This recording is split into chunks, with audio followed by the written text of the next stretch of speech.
Yo, what's going on, everybody? It is 1 p.m. here in Crystal Lake, Illinois. That means it's time for another live stream. Today is Thursday, October 27th, 2022. I just noticed that this camera got moved, and so you could see a little bit of the edge of this backdrop over here, and it's really going to bother me, but I'm just going to roll with it today, guys. So I guess you're seeing a little bit about how the sausage is made, but that's okay. You guys have seen it before whenever I have to switch over between this camera, and if it dies, then I got to go to the laptop camera, so that's okay. We're all friends here. Today is Thursday. It's happy hour. We made it almost to the end of the week, guys. It feels like it's been a really long week. I gotta tell you, I'm really tired. I'm kind of near or in peak week in terms of getting ready for CIM, which means that even though most people are tapering for New York, I'm in the thick of it. I was just telling my wife how tired I am. So she's like, wait, you're not going to taper for New York? And I'm like, not really. She's like, is that a good idea? And I'm like, I don't know, probably not. So that's where we're at. Hopefully you guys are doing okay as well, especially you guys listening on the podcast and the audio only version. Hopefully you're having a good run out there today. Weather's a bit chilly here in Crystal Lake, but we had very little wind and sunny skies, so can't really complain. And everyone watching this on YouTube later, but not live, hopefully the chores that you're doing while you got the sun in the background aren't too annoying for you today. All right. Let's see who we got here. We got Frank.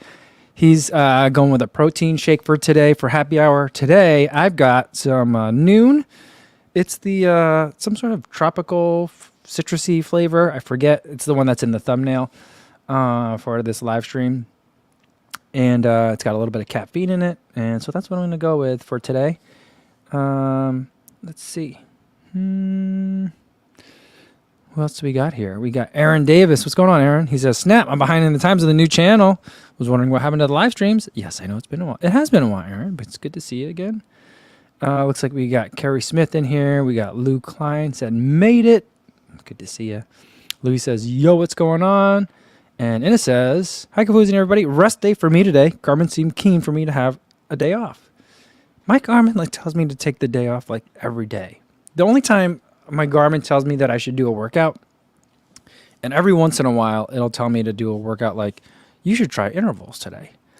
Otherwise it says either rest or easy run 30 minutes. The only time it doesn't say one of those two things is if I haven't used that Garmin in a couple weeks. So that's the only way it thinks that I'm recovered. Oh, look at this. Dominic Smirnowski says, yo, what's going on? Back from the easy 10K sunset run along the coast of Malaga. That's a beautiful place. Did you go over by the lighthouse along over there? Were you down in the city or somewhere else? That's the spot where all the cruise ships kind of dock in. That's a nice spot. But then also down by the older town square is also quite beautiful. That's a really nice spot. I'm jealous. All right, let's see who we got here. Matthias Ventus says, all right, here we go. Tim Sue says, hi, all. Happy Thursday. And Miss CMR80 says, I'm just in for a hot minute. Hello from Ireland. Well, hello to you, too. Duke BB's got just a bottle of water today. That's totally cool. Very acceptable. And Matthias says, who else wanted Coros to drop a new watch, not a pod? I've been testing it today. I'm going to make a reel here after the live stream. I've only taken it for 2 runs so far. And I did also watch, I try not to usually watch other people's videos when I know I'm going to make a video on it. But I was like, I don't know about this thing. So I watched DC Rainmaker's video today. And he kind of confirmed a lot of the stuff that I was wondering. It's what does this thing really do? I'm not entirely sure. So, I mean, I'm going to keep testing it a little bit more to kind of see, but I always felt I don't know, Coros did always seem a little bit stingy, and it always felt the pace seemed a little bit off to me. I always thought it was doing some sort of pace aggregation kind of thing, but DC Rainmaker broke it down hard. And the pod, according to DC Rainmaker, does make a difference, but the pod, it's a little bit, its benefits seem to be a little bit opaque to me so far. Everything's kind of mashed in together. It's just another data point rather than a specific separate thing. I don't know. I gotta think about how I'm gonna talk about this thing a little bit.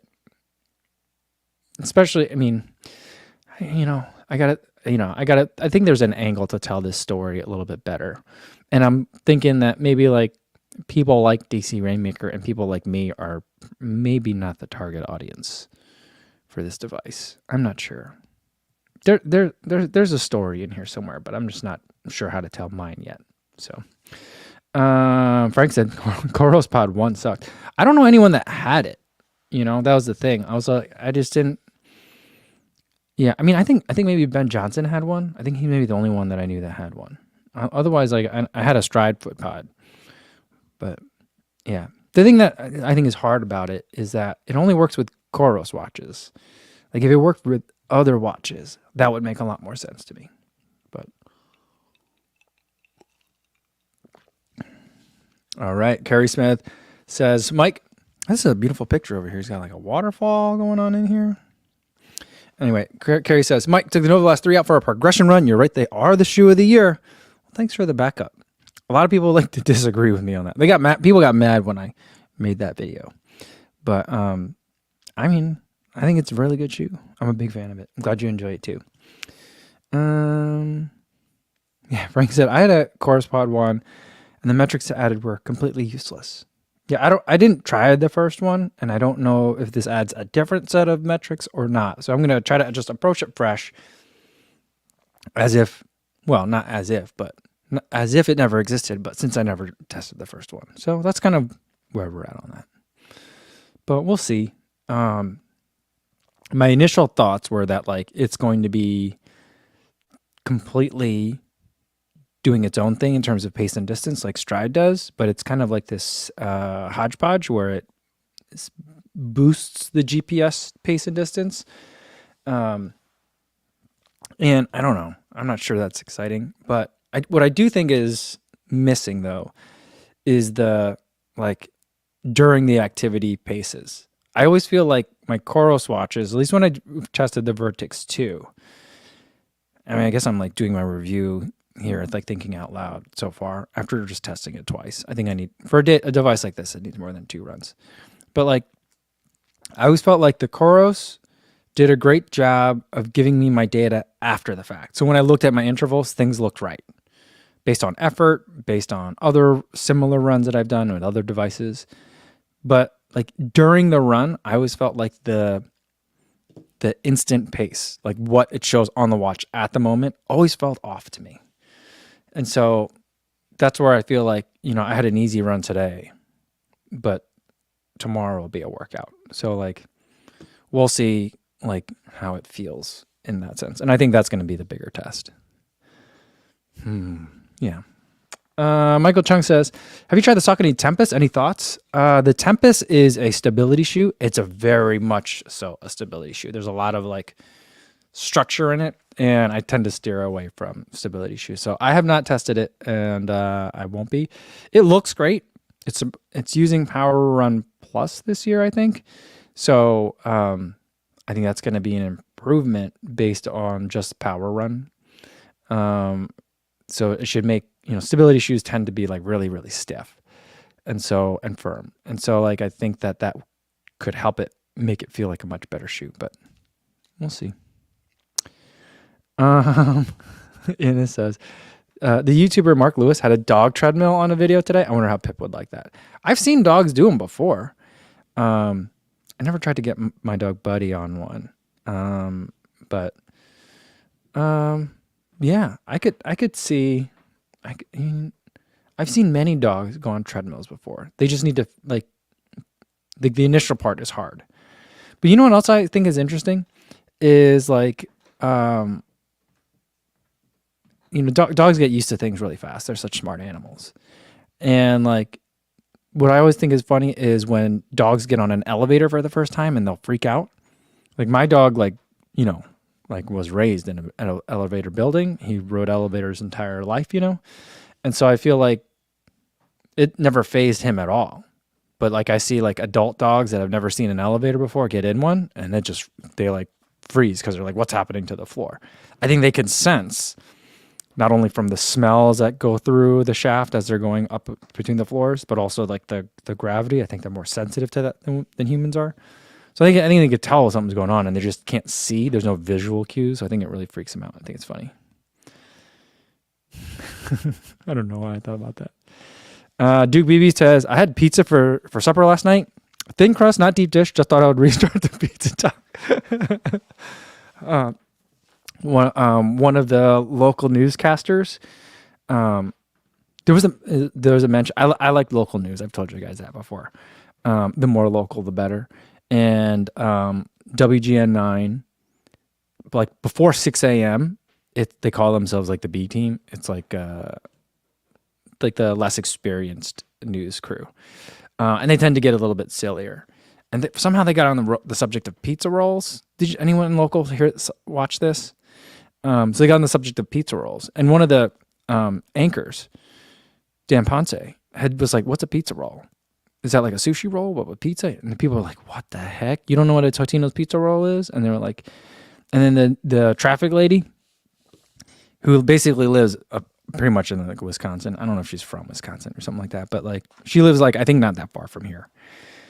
But she's like, "Oh yeah, I love pizza rolls. We have them over the campfire." And I heard that and I was like, "What?"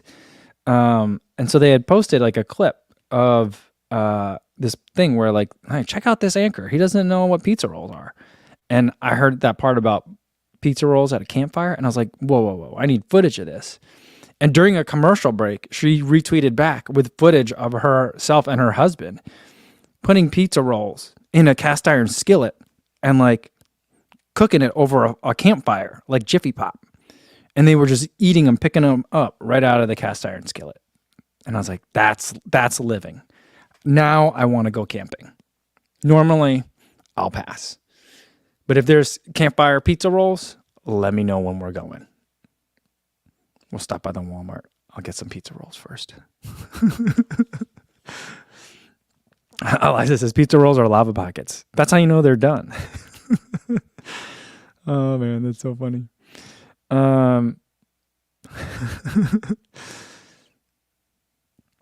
Let's see.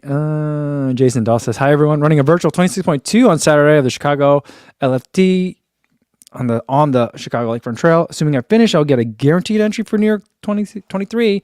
That is a goal. Not really concerned with time." All right. Well, good luck, Jason. That's awesome. Like, how does that work? So you got to like, you still pay like a fee this year to do it virtual, and then you get guaranteed entry next year. Is it just encouraging more people to like do virtual? Someone asked me if I was going to do the virtual to try to get into London, and I was like, what does that mean? I don't understand. But I mean, it's annoying to have to do, like I wish that they would have the windows open for the virtuals the day of other actual marathons. Because I'll do a virtual marathon in a marathon. You know what I mean? I'll just pay a second fee, but I don't know. Like to just go and run 26.2 by myself seems like a lot. Definitely seems like a lot. But I mean, if the pace don't matter, go out and have a good time. I think the weather's going to be good this weekend. We are like one day, the weather so far that I could see for New York is I'm seeing up to Saturday, and it looks like Saturday night it might rain. But the Saturday high is going to be like in the mid 60s. That's going to be warm. And the lows are going to be in the 50s. That's going to be like last year, like just beautifully balmy weather for running. It might be a little bit warm for some of the runners that start a little bit later in the day. But for the people that, like for me, 50 degrees, 45 to 50 degrees is my favorite kind of weather. That's the temperature that we had at Grandma's. I know some people like it cooler than that. Thomas, he's a maniac. Ben Johnson, they like their temperatures in the 30s when they run their marathon. And I'm like, and you still wear singlets for that? And they're like, and they don't even wear gloves. They're crazy. But I like my temperatures in the mid 40s. So it's going to be good weather. I hope it's not raining. That's going to be miserable if it's raining. Weather last year was perfect. So probably going to, and I'm running this year. So weather's probably going to rain. But we'll see. We'll see tomorrow, I think. We'll have a closer idea. We're at least 10 days out. And weather isn't as volatile over there as it is here. So we'll see. Jason says, pizza rolls really wreak havoc on the roof of your mouth. I feel like I have scar tissue on mine from my childhood. You know what? Jason, you're in Chicago, so you know. You know what's worse? I think what's worse than pizza rolls for like burning your mouth? Pizza puffs. You've had pizza puffs? I'm sure you have. Pizza puffs are kind of like I've only seen them in Chicago. I don't know if other places have them, but they're kind of like a spanakopita / hot pocket, but it's just deep fried. It goes from freezer to fryer. They sell them at the beef joints, and sometimes you get them with fries. We used to have an office out in Brookfield, and there was a pizza puff place around the corner. And anytime we had a really bad day, my boss would be like, "Let's go have bad food," and he'd order a tray full of pizza puffs, and that's all we would eat. Those will burn you. Carrie Smith says camping is overrated in my opinion, and Rob DiGennaro says campfire pizza roll sounds good. I mean, yeah, I want to try it. See, the thing is, we even had the solo stove out last weekend. We had a campfire, but I don't know. The family was super tired, and we were running out of steam. We had s'mores, and I don't think anyone was ready because we did pumpkin picking, which I told you guys about that. It was not so much pumpkin picking as in pumpkin selecting from the big pile, but spending the entire day like at an outdoor fall festival. So we were exhausted. So I was like, I don't even feel like cooking pizza rolls on this fire. So maybe this weekend. Oh, you know what? Oh, my in-laws are coming this weekend. My wife just told me about it today. So, yeah. My father-in-law is gonna roll his eyes. He's like, "You bought how much did it cost fire pit, and you're gonna cook pizza rolls on it?" His eyes are gonna hit the back of his head. He's gonna be like, "What is this?"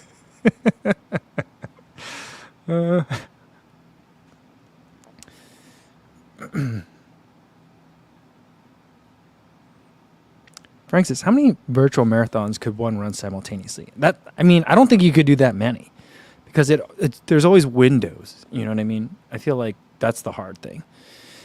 So, like, you know what I would do if I was trying to get into New York?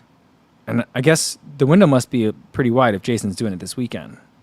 But if, like, the window was, like, the same day as the actual New York marathon, then I would sign up for Indianapolis, at least for me being in the Chicagoland area. Go run Indianapolis, which is the same day, and then just submit that as my virtual time. So I'd be running 2 marathons at the same time, you know?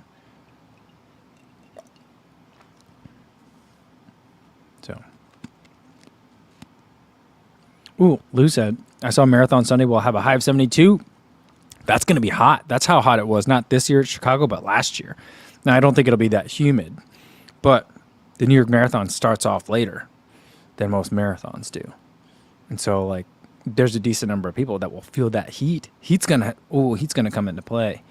Oh, I wonder, and if it rains the night before, it's going to be all humid and all the smell of garbage water will be in the air.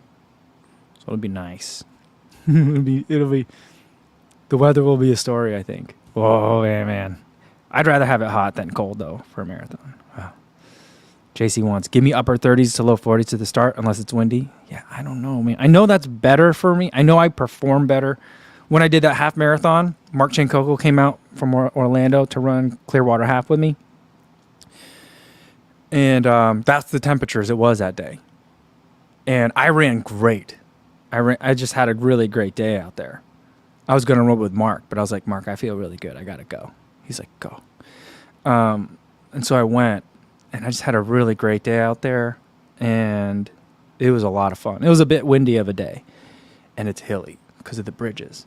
But that was a great day. And I know, like, I do better in that, but I was so uncomfortable the entire time. I just worry that, like, my body's spending more energy trying to stay warm than it is actually running. I know that's not true, but it just feels that way. Stephen C. says, if it's mid-50s and raining, what would you wear? I would wear a thin rain layer. Not like a jacket, nothing that's insulated, but just something that has a layer that the water will wipe right off of. And then 50s, I might go with half tights. Or I might do shorts and compression stockings, just because I think my legs are going to get cold if it rains. But I think it'll depend. Is it a hot rain or a cold rain?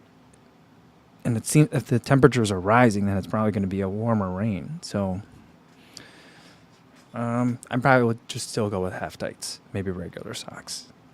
The SC Elites, they might get heavy since it's a knit shoe. They might get heavy if it's raining. Frank says, I'll take a marathon starting at 35 if it's only 45 at the end. Here's my ideal marathon. Starts at like 45, ends at 50, and then the moment I cross the finish line, 75 degrees. I get so cold. I get so cold after a run. Even in the summer, I'm shivering afterwards. It's bizarre. I think there's something wrong with me, frankly. You know. Jason Dunn says, yes, with the pizza puffs. The inside temp rivals the surface of the sun. They're so hot. I mean, you can get them. Sometimes they're cold, but like usually it goes freezer to fryer to your plate, and it's just hot. That might be the real Chicago style pizza. Because you know what? Because like that's not stuff that tourists ever eat. You know, do people have pizza? Chime in.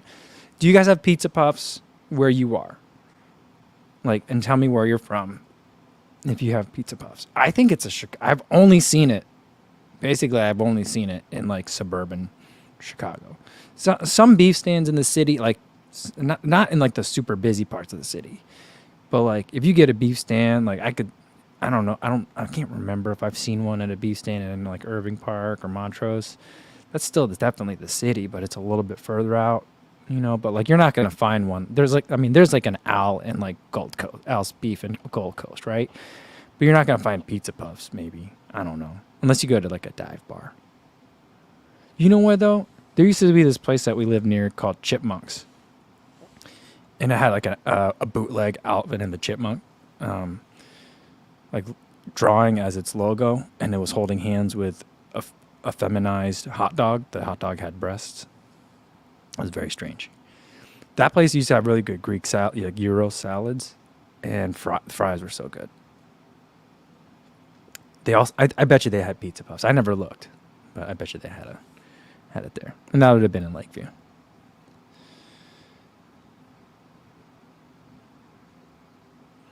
Martha says, we got to get the Campfire pizza rolls to go with Saucony Campfire colorways. There we go.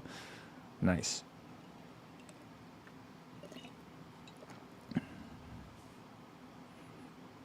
Yeah, Luke Klein says, in-laws, time for a 20-mile run. Well, I've been doing the 3-day schedule. So my long run is going to be, I think, 16 miles tomorrow. And it's going to be tomorrow. So Friday and Saturday will be easier days, but maybe I'll move the schedule around. I'm just kidding. No, I get along with them really well. I'm excited for them to come and see us. The kids are super excited. They ask like every day, is Grandma coming this weekend or not? And we're like, no. Like, what about, and then like a day later, so are they coming? No, nothing's changed. I don't know what's up. But I think they were persistent enough. I think they've been FaceTiming Grandma and Grandpa when we're not around and being like, Grandma and Grandpa, you got to come over. Because my wife was telling me they're going to come over this weekend, and they're also coming over next weekend too. Because, well, one, my daughter has a choir concert. She's doing choir this year.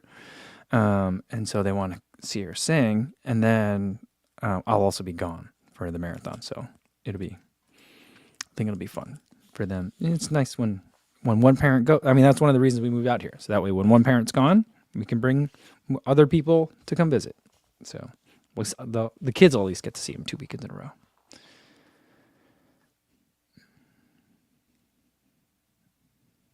Oh, Eric says, hey, all this message is coming from Chicago. Happy to be here. Time for a walk by the lake. Oh, cool. Hopefully you get some good weather while you're out there. Nice. Frank says, when do you fly east? I'm going Thursday morning. All right, let me scroll down. I think I'm really far behind you guys in the chat. Let's see. JC says, not sure if mentioned here, the new world record for the beer mile for canned beer is 4:49 by a Canadian. Forget his name. I thought I saw that. Like on, maybe I saw a live stream. Maybe it was on YouTube. I thought I saw that. Can you believe that? 4:49. That's a lot of beer in a very short amount of time.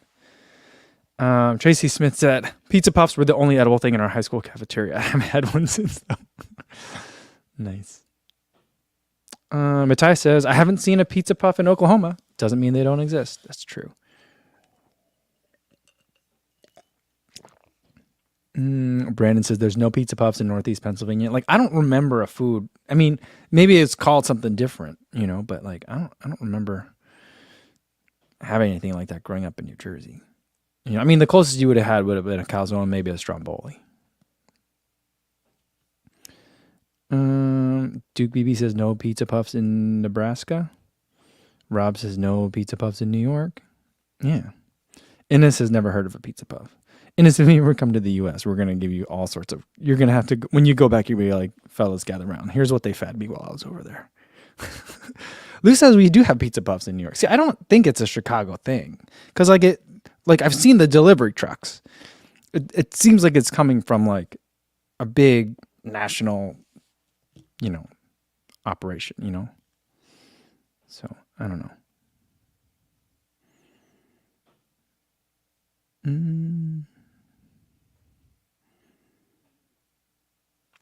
Martha says, for me, at the end of a race, I need a shearling lined finished space blanket. That'll be nice. I could go for it too. I don't care if I'm sweaty. Like, just put me in it. Like, I think if there were a way to pay extra to have like the drop bag right at the finish, like I would pay extra for that. Like I just would. Like, I remember one of the most memorable YouTube videos I've ever watched, and I've told her about it too, is Runner Beans from the UK. I had a chance to meet her on a group run in Eugene this year. And then, super cool, Believe in the Run had a group run with her there and Tracksmith in London with Emily Abadi too. But anyway, she made a video about when she went to Tokyo to run the Tokyo Marathon. And like, she had her, I don't know if it was a GoPro or a camera with her. And it was the year it rained. And it was like 40 degrees and raining at the finish. And she's like, it's so cold. I just, why are they making us walk so far? We've been walking for like 20 minutes now.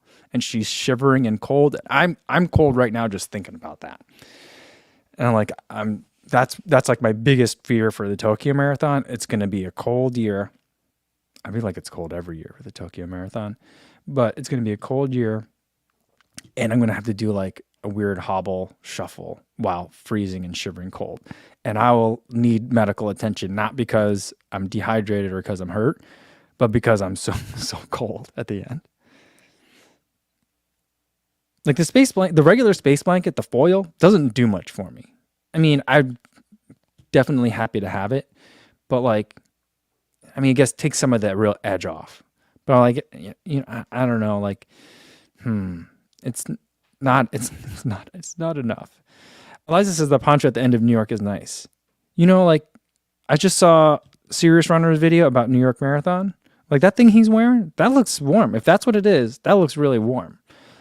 After CIM, they give you like this thing. It's like, it's got sleeves and a zipper and a hood. I really like that one. It wasn't warm enough for me even still, but because I remember shivering all the way to bag check, and then I still put I had a pair of like warm up pants and a long sleeve that I put over my race clothes, and then I still put the thing back on, and I was still cold. I didn't shake my coldness until I went back to the hotel and took a shower and warmed up.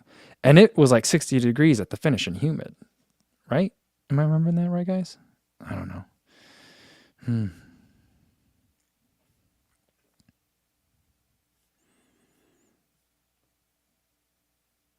Yeah, Moonwalker says, I'm jealous of the New York City Marathon heat poncho runners get at the end. Chicago has cheap space blankets. Yeah, but that's how they've always done it. And sometimes you don't even need it. I had it this year, and I felt like this year it was the right amount of warmth that I needed at the end of the race. I didn't feel super cold. But like last year also I don't even know if I took one. I think I did take one. I always take one. But there's been cold years where I'm just like, this is not enough. I need more. Jason said Berlin gave out ponchos that are like New York's. It was fantastic. Awesome. The thing is, like, people, do you guys save your space blankets? I have multiple Chicago Marathon space blankets. I have multiple from other races too. I think I still have the CIM one around somewhere.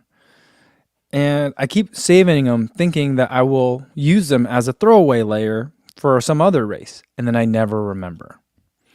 So I've got this like, I have a giant, I think they're in a big like space bag, a big plastic bag of all these like, I don't clean them or anything before I put them in there. So I basically just let them air out and then I put them and I fold them a little bit and I stuff them in this bag. Like I think when I open up the bag, it's going to stink real bad, right? I don't know.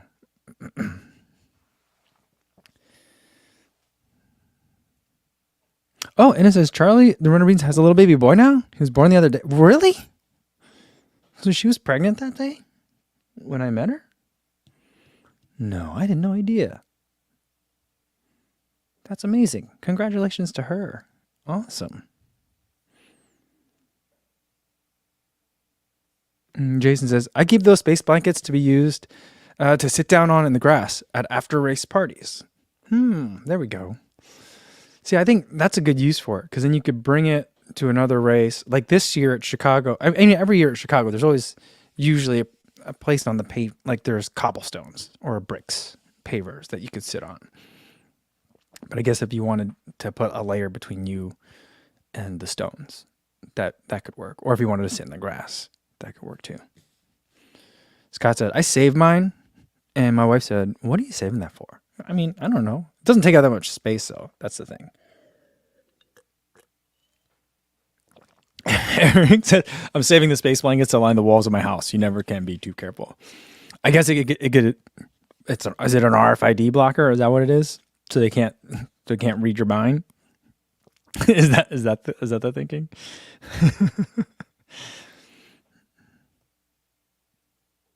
Tracy says, I feel like Chicago doesn't go with warmer ponchos because you're so close to the gear check at the end. Maybe that's what it is. You don't have to go too far. Oh, and it says Charlie had to use a surrogate due to medical issues. Oh, I didn't know that. I haven't been following close enough. Okay. Oh, well, either way, congratulations to her. That's fantastic news. Moonwalker says, I've been using my space blankets as curtains for my window during the summer. Try to reflect the heat back out the window. I like that. I'm trying to think. I did. We used to have in the condo we had window AC units, and they were the kind that they don't ever get removed. They just stay in the window all year long, and they would be like a source of cold to come in, even though like you could block most of there's like a thing that you'd have to take it apart and like flip this little trap door in it so that way the vent was like closed, and then that was like the only maintenance I would do on it. You know, I would clean the filter too, but that's all I really had to do. But because there's this big piece of metal sticking out the window in the elements, and then the other part of it sticks inside your house, it would be an entry point for cold. And so we bought this like koozies, like these little quilted things that go around them, and we put those on them in the winter. But it still just felt like so much cold air was coming in by the air conditioners. So one year I did take the space blankets and wrap the air conditioners in that. I don't think it did anything, so I didn't do it after that. But I have used it that way to try and keep cold out. Maybe I didn't have the right side reflecting out, you know? Like, you know, with tin foil, like one side's like matte and one side's super shiny. Like, I don't know which side's, I don't know, like, does it make a difference? Is it just a finish, or does that mean something? Like if one side reflects heat better than the other? Like if you want to keep food warm, do you put it one way? Or is it another? I don't know.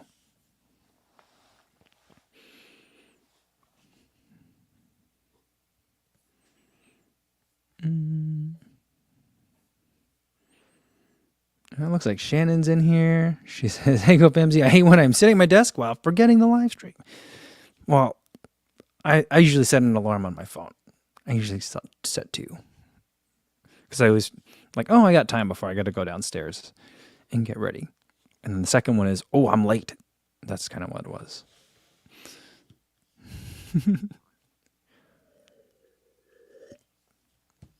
Zach Epley says, in terms of the two sides of the aluminum foil, or aluminium foil, I'll say in honor of Runner Beans, No difference to the sides, according to Reynolds. Okay. Because I feel like on cooking shows, they're always like, oh, make sure you got the shiny side up or like the shiny side down. Like, I don't know. I feel like they make a big deal of it on TV.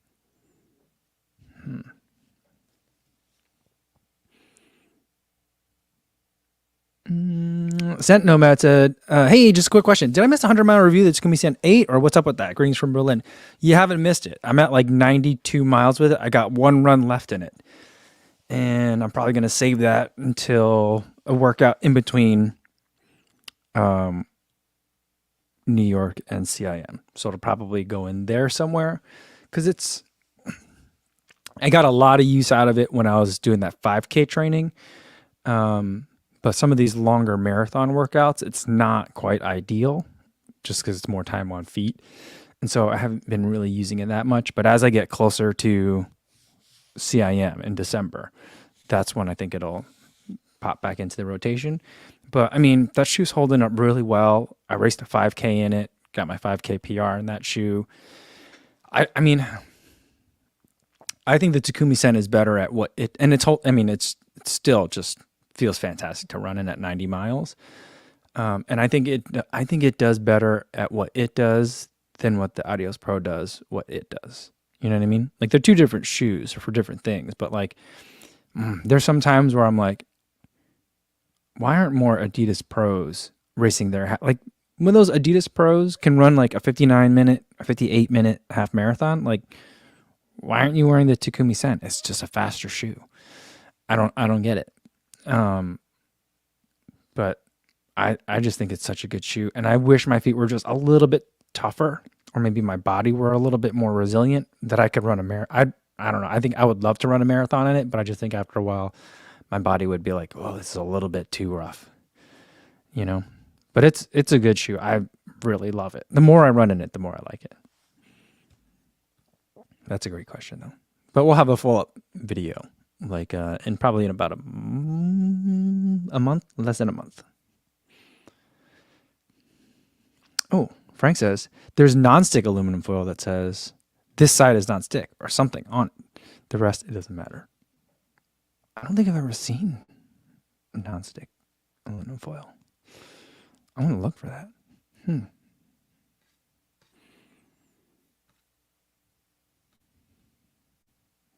All right. Well, I think that's going to be a good place to leave it for today, guys. Trying to, again, save the voice because whenever I talk a lot, it does make my throat feel a little bit scratchy, and I'm just trying to make sure I'm as healthy as possible going into New York Marathon. So I think it's going to be a good place to leave it. I'm hoping to have the video on this camera, the DJI Osmo Action 3. Hopefully that video will be done for you guys tomorrow, if not tomorrow, Saturday. But in either event, we'll still have one more live stream this week. We'll do it tomorrow, same time as today, 1 p.m. Central Time. Hopefully I'll see you then. In the meantime, be safe out there, everybody. Thanks.